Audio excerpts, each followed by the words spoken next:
আসসালামু আলাইকুম ওরহমতুল্লাহি ওবারাকাতুহু।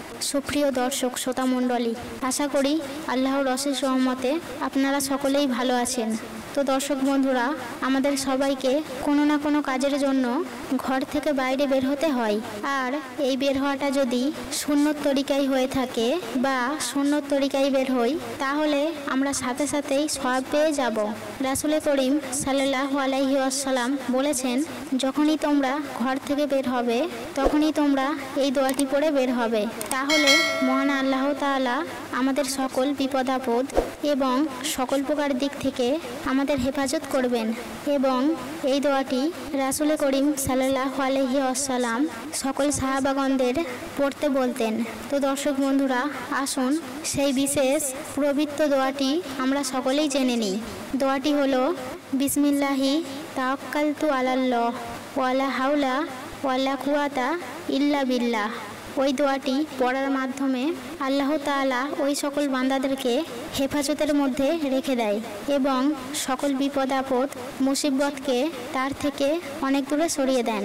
এবং যে বান্দা মহান আল্লাহ তাআলার কাছে নিজের জীবনটা সঁপে দেয়, বান্দা আল্লাহর কাছে নিজের অক্ষমতা স্বীকার করে এবং আল্লাহ তাআলাকে সর্বশ্রেষ্ঠ, সারা জগতের মহান ও তিনি সর্বশক্তিমান, তিনি ছাড়া কোনো মাবুদ নেই, তিনি এক, তিনি নিরাকার, এছাড়াও আল্লাহ থেকে শুরু করে আল্লাহর কোরআন, হাদিস এবং আল্লাহর রাসূলের উপর যদি বিশ্বাস আনে, তাহলে মহান আল্লাহ তাআলা ওই ব্যক্তিকে কয়েক মিনিট, কয়েক ঘন্টা, কয়েক বছরেই নয়, আল্লাহ তাআলা ওই ব্যক্তিকে মৃত্যুর আগ পর্যন্ত হেফাজত করবেন।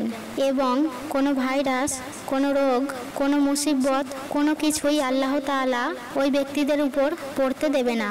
এছাড়াও যে বান্দা নিজেকে আল্লাহর কাছে সবুত করে দেয়, আল্লাহ তাআলা তার সকল জিম্মেদারি নিয়ে নেয়। তো দর্শক বন্ধুরা, আমরা ঘরে থাকি বা বাইরে বের হই, যখনই সময় পাব তখনই আমরা বা আপনারা এই দোয়াটি ইয়াকিনের সঙ্গে ব্যবহার করব ইনশাআল্লাহ।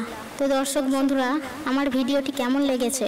যদি ভালো লেগে থাকে তাহলে প্লিজ একটি লাইক করবেন এবং ভিডিওটি শেয়ারের মাধ্যমে সবার কাছে পৌঁছে দেবেন।